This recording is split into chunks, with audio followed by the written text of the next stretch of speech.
coins with FIFA points, or there's a new draft token that we built. So those are accessible in packs. You might be able to pull those, and that gives you entry into these competitions. Even if you lose your first match, you're still going to get that value back. But if you're able to put together a few wins, you're going to see way better prizes come out in the end. So a very rewarding mode for sure. Great. And super fun as well. So it's really, when you play with your mates, sitting on a Friday night, something like that, is the banter that can come out of that is fantastic. So we've segued here. We've just set up a match scene as we're in Germany. We've picked Borussia Mönchengladbach, and who else did we pick? Dortmund. So yeah, was that a new training game as well? Yes. So here what we have as well, the first thing that you see is Gladbach Stadium. So that's new into FIFA. We have 9 new stadiums this year. But the other thing is the Bundesliga overlay graphics. Okay, yeah. So it's authentic like the Premier League, which you already had. Yeah, exactly. So last year we did the Premier League. We got fantastic feedback out of that. And this year, so we managed to create the Bundesliga graphics that really puts you... Yeah, the Premier League stuff is so good. It just gives you that... You can't really distinguish it. It's the ultimate immersion. Yeah. But it's not just about the graphics. So there are tons of different details here and there. For example, chants. So there is nothing as immersive as hearing the crowds like super loud. And this year we added more than 900 chants from teams all over the world. It really feels impressive. How do you add them? Do you actually record them at stadiums, or do you there are specific requirements on how we capture the crowd. So we need to capture different channels, etc. So we work in general with the broadcasters to get the audio, and then it's a licensing thing, so you need to identify that is like a profanity free, those kind of things, and license the melody. So obviously that gets rid of about 90% of all football chants immediately. Well, not really, they can be edited as well, but it's a really awesome thing, hearing the chants and at the right moments, because we do that. So good chants they play when you're playing well. Oh, that was a really nice header. Yes. And so he's going to celebrate. No, he didn't reach the camera, because we have new celebrations as well. And some of those, when you can run directly to the cameraman that they're having the handycam around there, and you do stuff for the camera, and you see that, or you can go and celebrate with the subs. But we can talk a little bit more about general gameplay. now. Yeah, is there anything like in FIFA 15 that you kind of wanted to address going into 16 particularly? Yeah, the main piece of feedback that we got was that when playing online, players like Cristiano Ronaldo and Bale, like super speedy wingers, they were extremely difficult to stop. Yeah. And we took that to heart, and this year one of the key words for us was balance. We really truly wanted to have a game that felt balanced all over the pitch, but it not only balanced all over the pitch, it was innovating all over the pitch. So we have what we call confidence in defense. A lot of work went into defense with defending agility, that is adding a lot of animations and improvements and polishing here and there to actually counter those situations of Bale and Cristiano Ronaldo. So you're giving people, when they're defending, more tools to kind of combat that, because you can do second tackles. Exactly. Well. So we have a new tackling mechanic. So when you slide tackle, so when you're on the ground, you can press it again, and the player will get up. Yeah. So it really brings slide tackle to become useful again. Yeah. In a sense, it was a hit or miss. So people stopped using it a bit because it was too harsh the punishment for missing it. But now with this extra opportunity, in a sense, you want to use it again. But it's not just about that. The players are much more intelligent in terms of deciding or realizing when there is going to be a ball possession change, so they come back faster to position. They are much smarter into deciding to mark space or the man. And in terms of the midfield and defending as well, they are much more aggressive for what is the interception intelligence, what we call. So they're really, really covering those passing lanes. So the game is no longer, so the midfield is no longer a transit zone, but it's really battle for possession again. Yeah, because I've played the game a few times, and you find that when the ball zips through midfield, you'll find a midfielder will stick out a leg, as they would do. Yeah. They don't just let it go by them. Yeah, it's true to real life, and really wanted to bring that value for possession back. But what that allows as well, so defending became so powerful that it allowed us to innovate into the attack. So one of those is passing with purpose. That is to counter those interceptions. So it's a new type of pass that is a low pass, very strong. That is, okay, I want to send it to this particular guy, but that guy, the pass receiver, needs to be in a good position because otherwise that first touch is not that good. So it has a lot of error. It really brings a lot of all of the pieces together to make it really balanced. Is that a modifier to a regular pass? It's not a modifier. It is on 2 or right back. Okay. And yes, it's when you pass it, they are doing it right now, so you see how strong it is, and it really feels awesome. But can you do that on a through ball as well, or is it just? No, it's just with the normal ground pass. But in addition to that, into the attack, it's about creating more moments of magic. I think we're going to see another feature now that is, if it wasn't a penalty, the vanishing spray. This is used. This became so famous at the World Cup. Yes. So okay, we don't have it in the scene there, but you can see the referee walking to the wall and just doing that. So these little touches that really make the game much more authentic and immersive. They are fantastic. And as I was mentioning, like in the attack, the other fantastic thing that we did, the other innovation, is what we call no-touch dribbling. So we got inspired in Messi. So Leo Messi is a player that when he dribbles, one of the things that he does particularly well is without touching the ball, just moving his body, like doing body feinting to leave players behind.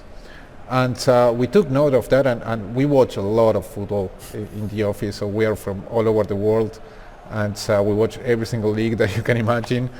And we wrote down like, okay, so let's watch League 2, League 1 in England. Argentina First Division is what I watch, and we were really noting, okay, every player, regardless of how good they are, they do it. So they do that kind of no-touch dribble is how we call it, and so Messi, Neymar, they do it all the time in a brilliant way. But you go to a League 2 game and you will see somebody doing it.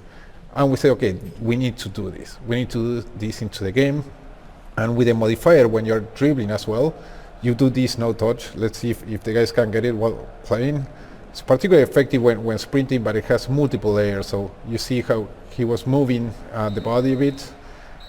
You need to do it like in precise moments. Yeah. So for I've being effective. I've played it a few times, and it allows you to like body swerve and kind of fake people out as well if you want to use it at a very high level. Yes. So it has a lot of different layers. So it will take some time to master, but it really feels fantastic when you leave players behind with that. So overall, so innovation all over the pitch is what we say that because really. That's how we feel it. It's a really, truly balanced game. We're very, very happy of the state of it. We also did a lot of different improvements in the goalkeepers. There was another area of feedback that we got last year. We were very proud of what we did last year. Because you did a lot of work on goalkeepers. Yes, it was free writing the goalkeeper. That is not easy thing. So the goalkeeper makes a mistake and you're done.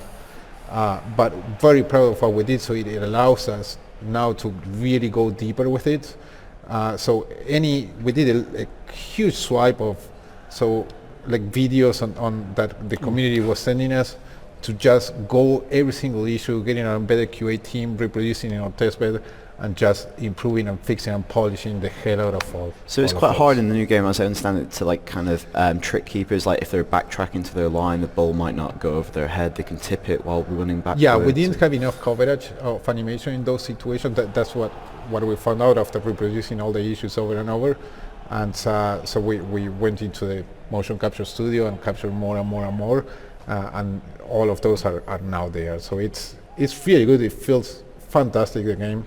I encourage everyone to try it out. So if you're here at Gamescom, so you can do it in the EA booth on the show floor. So you can try both draft and normal kickoff, normal gameplay. But it's fantastic. And outside this, so we were talking just a piece of this. So we're introducing other new ways to play, like women's football. So we have 12 national team. It's fantastic after the World Cup as well. There was you know, all the people watching that and really realizing that women's football is part of football as well. Yeah, it was great because that was the announcement that actually led the announcement of FIFA 16 was the 12 women's teams. It's interesting with that. Is the gameplay different in any way for the... It is. Yeah, so it is. What are those kind of differences? So I tell you, primarily I think, so sports FIFA is a celebration of the world of football, it's a celebration of football, and football is worldwide. Women's football is part of that, and that's why it must be there as well. But the amount of things that we did for doing it well, because that's how we like doing things well, that's our aim, is always doing it as perfect as we can. So what we did is we have audio, like the crowd, that we recorded specific women's matches to capture the crowd audio and put that into the game. Player calls, just the localization of the game. So English is primarily neutral, so the player, it works both for women and men, but if you check Portuguese, Spanish, French, it's gender specific. Right, so you have in Spanish, so I'm Spanish native speaker, it's el jugador for a man and la jugadora for female. So a lot of effort into localization wise. Imagine that we have a legacy of how many years of commentary that was almost 40% recording, 40% of all the assets again, just to be female specific. So we have in English as well, like she shoots, she passes, those kind of things. And like a commentary about hockey players like Abby Wambach, like a really banter about the stuff. So that's just audio and localization. But then gameplay, the big discussion was our attributes. And the attributes, we decided, okay, women are just comparable with women, so we are not going to do it 94 Messi comparable to a 93 Alex Morgan. And based on that, so we went through every single component that we have on our gameplay systems, and so we used the necessary modifiers so gameplay feels authentic to women football as well. Like that, so women's football, you have much more space, it's less physical, and in general, so players tend to shoot high the ball because keepers are not as tall. So all those little nuances, if you try it out, you will feel it different. You will feel okay. It's much more authentic to women's football. And the character models are different as well. They're very specific. They've been not modeled on the anatomy of women. It's rather than just like changing the heads on them. No, absolutely. So we replaced. So we recreated a new player rig. So we have new body scaling technology. We optimized our rendering so we could do physics on the ponytails because most of the players, female players, use ponytails. So we have physics for each ponytail, which is it's fantastic, And then we also capture the likeness of most of the players. It's a true representation of women's football, and I'm really proud of it. And the other big feature that I want to mention is a trainer. So we like people to get into the game, to learn the game faster, and even experienced people to learn new ways of how to perform the game. There is a trainer.